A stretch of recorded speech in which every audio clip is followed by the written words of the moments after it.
little detective's adventure. Ghosts and treasure. The house, slightly tilted towards the west, had been built in 1898 on a foundation of clay soil. Situated on sloping terrain, the house allowed the flowing water to leave a mark on the bedroom floor as it crossed the wooden threshold. The water left a subtle path on the oak floorboards, briefly pausing on the ground before heading towards the baseboard. Here, the stream split into two. One part continued along the baseboard, passing through the first gap and disappearing between the wooden flooring and the wall. In that gap, there was a 1987 5-krona coin which bore the profile of King Olaf and had fallen from the carpenter's pocket a year before the date inscribed on it. In those years, business was flourishing. Everyone was constructing new attic floors, and carpenters were never short of work. However, the water didn't take long to find its way under the parquet. Apart from a minor leakage in 1968, the year the house's roof was also renovated, the wooden floor had remained untouched. But now, the wooden floor had dried and shrunk, leaving almost half a centimeter of space between the innermost pine floorboards. The water dripped through this gap, reaching the underlying beam, and then moving into the mortar and plaster poured by Jacob Anderson a century ago. Although his colleagues disagreed with this notion, he was adamant that it wasn't his original idea. His Scottish grandfather and father added sheep's wool to their mortar instead of pig bristle. They hadn't wanted to abandon a 600-year-old tradition, even if it meant commercializing their name. Some masons viewed this practice as unethical, and others believed it involved a secret pact with the devil, but most simply chuckled at it. One person who helped spread the story was a carter residing in Grüneluca. Together with his cousin from Värmland, he had assisted Jacob Anderson in building the Silduksgata apartment. However, the woman fought for her life, managing to breathe through the gaps between the bricks, and she survived. A few elderly residents in Grüneluca recalled the story of the woman who went out at night and cut off children's heads.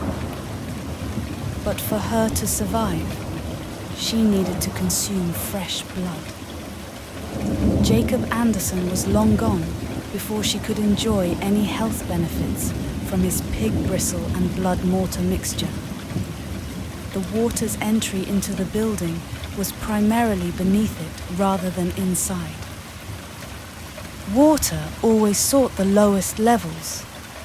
Initially, it was absorbed by the insulation material poured between the floor beams. But once saturated, it leaked. And as the construction industry peaked, the reckless real estate speculators suffered. The same newspaper had recently reported a horrific murder in its last week, calling it an unsolved crime as the young nurse was found dead with multiple stab wounds. In May, a similarly dismembered girl's body was discovered by the banks of the Akaselva River, and the police had not yet disclosed any connection between these two cases. The water percolated up from the newspaper and reached the ceiling paint of the room on the lower floor. As the repair in 1968 had caused damage to it, the holes slowly dripped, and when they couldn't defy gravity any longer, they dripped down. Vibeke Knudsen took a deep drag from her cigarette and blew the smoke out of the open window on the 4th floor of the apartment building. It was a hot afternoon, and the asphalt in the backyard was evaporating upwards towards the building facade under the scorching sun. But the beautiful weather only heightened Vibeke's longing for a vacation, away from the tourists and crowds on the streets. Today, She had 5 customers in the gallery in the morning and 3 in the afternoon. She had smoked cigarettes back to back out of sheer boredom. However, her heart was racing and her throat hurt. When her boss asked about the gallery's situation, she could hardly speak. But once she returned home, she immediately put some potatoes on the stove and started smoking cigarettes. Vibeke had quit smoking 2 years ago when she met Anders. It was not that she wanted to, but she had in fact quit because Anders had joked about it. However, a month after returning to Oslo and starting to live together, he said he could tolerate passive smoking. He thought passive smoking's connection to cancer was exaggerated, but Vibeke soon started feeling the effects of smoking again. Even to this day, she found herself frequently smoking. Vibeke had restarted smoking, and this habit was soothing her. Yet, behind the veil of this mysterious smoke, she was intrigued by the strange occurrences in her neighborhood. Lately, peculiar things had been happening in her neighborhood. The police were investigating a series of seemingly insane murders. A young nurse had been stabbed, and the body of another girl had been found dismembered in the same gruesome manner, both cases remaining unsolved. The police were trying to figure out if there was any connection between these murders. Vibeke began to believe that someone among the customers visiting her gallery might know something that could help solve the mystery behind these gruesome murders. Perhaps a piece of artwork or a recommendation from a customer could provide clues to unravel these horrific events. One day, a mysterious customer in her gallery wanted to sell an intriguing painting. The painting contained a bloody image that immediately caught Vibeke's attention.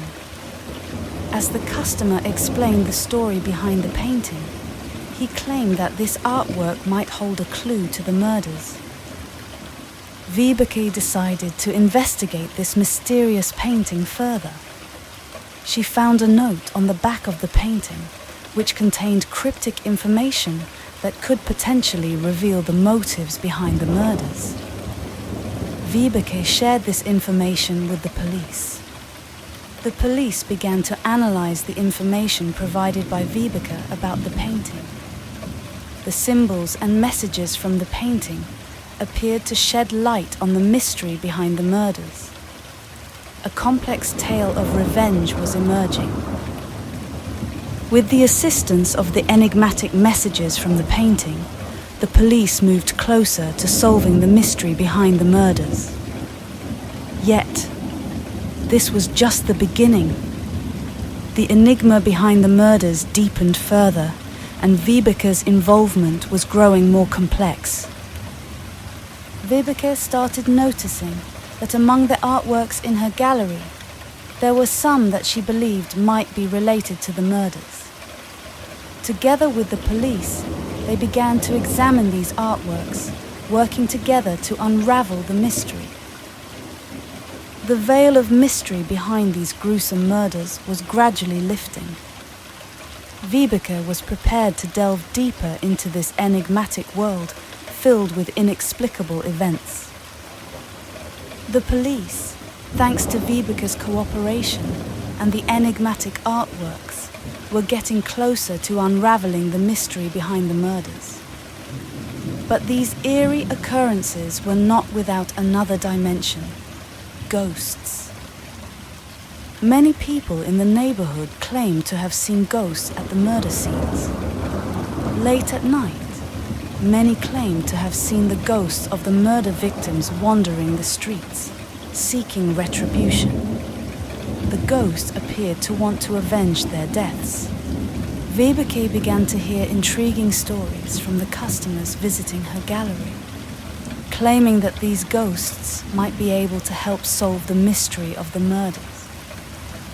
Perhaps the ghosts were trying to communicate something important. However, their communication was limited and often expressed through symbols and cryptic messages. Vibeke decided to establish contact with these ghosts. She organized a séance in her gallery, attempting to seek help from the other side of the realm to uncover the mystery. During the séance, she observed that the ghosts communicated through symbols and words. The messages they conveyed provided new clues about the motives behind the murders. The police began to investigate the information Vibeke obtained during the séance. The symbols and messages from the ghosts started to shed light on the mystery of the murders. It seemed that a complex tale of revenge lay at the heart of the crimes. Vibeke, with the help of the ghosts, was uncovering the mystery behind the murders. As the investigation progressed, the ghosts provided invaluable insights into the intricate web of secrets. The ghosts' assistance, along with Vibeke's dedication and the police's relentless efforts, led to the unraveling of the mysteries behind the murders. However, there was more to be discovered in this enigmatic world. As the investigation reached its climax, the ghosts and the police, with Vibeke as their link, uncovered the truth behind the murders. The ghosts sought closure, and the shadows of the neighborhood's lingering ghosts gradually faded away. Vibeke and the police grew closer through their collaboration and shared experiences. Their bond strengthened, both in solving the murders and in their relationship with the mysterious ghosts. In the end, after this enthralling adventure, Vibeke and the police fell in love. The challenging memories they shared brought them closer, and their relationship evolved into a romance. Ultimately, after resolving the mysteries behind the murders and bringing closure to the ghosts, the couple chose to start a happy life together. Their extraordinary shared experiences fortified their bond, and they decided to get married. Together, they embarked on this remarkable journey and unraveled the mysteries that had brought them together. The discovery of a hidden treasure in an old house was a sweet ending to their enigmatic adventure.